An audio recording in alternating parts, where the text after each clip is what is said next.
Nogometne ekipe druge slovenske nogometne lige so s prvim delom tekmovanja sezone 2024-25 končali konec meseca novembra. Nogometaši bistriškega kluba so ta del tekmovanja zaključili na 7. mestu in s 25 točkami. Že v nedeljo 2. marca pa bodo nadaljevali s pomladanskim delom prvenstva. Vmesni čas med prvim in drugim delom pa so ekipe izkoristile za priprave. Varovanci trenerja Roberta Pevnika so pripravljalno obdobje začeli v začetku januarja. Začeli smo 6. januarja, odigrali smo 8-9 prijateljskih tekem, večinoma s prvoligašem in s 3 drugoligašem, tako da sem zelo zadovoljen in z uvodnem delu, in srednjem delu, in zdaj z zaključnem delu priprav. Prijateljske tekme so pokazale, da smo na pravi poti, bili smo zelo učinkoviti, dali smo 2,5 gola na tekmo, tako da mogoče smo kjerga preveč dobili, ampak nas zanima napadalna igra. Tako da nekatere stvari v obrambi še popravimo do Ilirije in mislim, da pripravljeni pričakujemo ta prvi krog. Med pripravami je bilo kar pestro tudi v kadrovanju igralske zasedbe.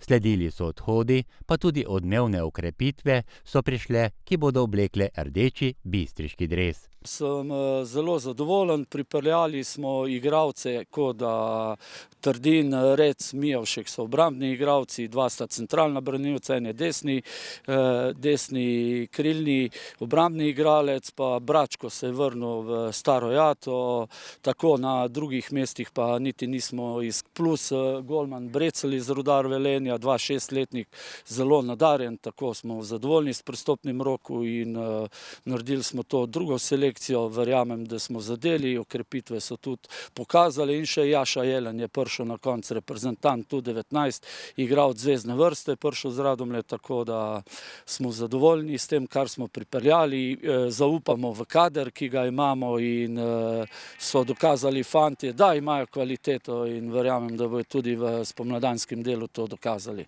Igralci so skozi priprave utrjevali svoj status v ekipi, najbolj pa so bili na očeh novinci. Ja, res je, zdaj sem eno sezono odigral v Jadran Dekanih, bila je to zelo lepa izkušnja. Res je, da se mi ni bilo težko vrniti v Slovensko Bistrico nazaj, ker imam res lepe spomine na ta klub, tako da upam, da bom lahko pripomogel kaj pri tej zgodbi naprej. Pa mislim, da si mora tako vsak izboriti svoje mesto v ekipi. Ekipa je močna, priprave so naredili zelo dobre, ciljamo pa seveda na vrh lestvice.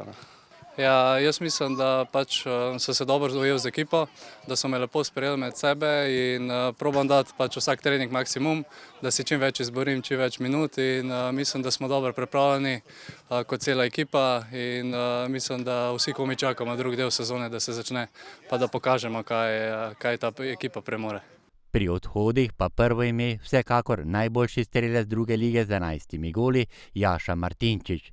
Bistriški dres je zamenjal s prvoligaškim dresom ekipe iz Radomelj. Definitivno je neka sprememba. Ne bom rekel, da je res ta bistvena razlika v kvaliteti, v dinamiki. Tudi v Bistrici smo imeli odlične soigralce, odlične treninge, odličnega trenerja. Je pa en nivo više, tega sem si zdaj že nekaj časa želel in upam, da bom dobro izkoristil to priložnost. Z odhodom prvega igralca pa se odpira tudi vprašanje o novem liderju na igrišču. Pri nam je cela ekipa lider, kar se je tudi spomladi, mislim, jeseni obrestovalo. En igralec nikoli ni na igrišču lider, cela ekipa mora biti lider, mora biti ta teamwork in potem izplava na površje, tako da mi verjamemo vse igralce, ki jih imamo in tudi te prijateljske tekme so pokazale, da je odhod Jaše Martinčiča pozitivno vplival glede odskočne deske Bistrice. Mislim, da še ekipa postala bolj kompaktna, hitrejša in kar bomo tudi to dokazali na prvenstvenih tekmih. Prvi dokaz potrjevanja kvalitete pa jih čaka že v nedeljo v Ljubljani pri ekipi Ilirije. Čaka nas peklensko delo, ampak jaz mislim, da smo mi dobro pripravljeni. Noben ne more biti bolj motiviran kot mi in to bomo tudi dokazali v nedeljo na tekmi. Velik zalogaj pa Bistričane čaka tudi v pokalnem tekmovanju. Več o tem pa dan pred tekmo, ki bo v sredo 5. marca.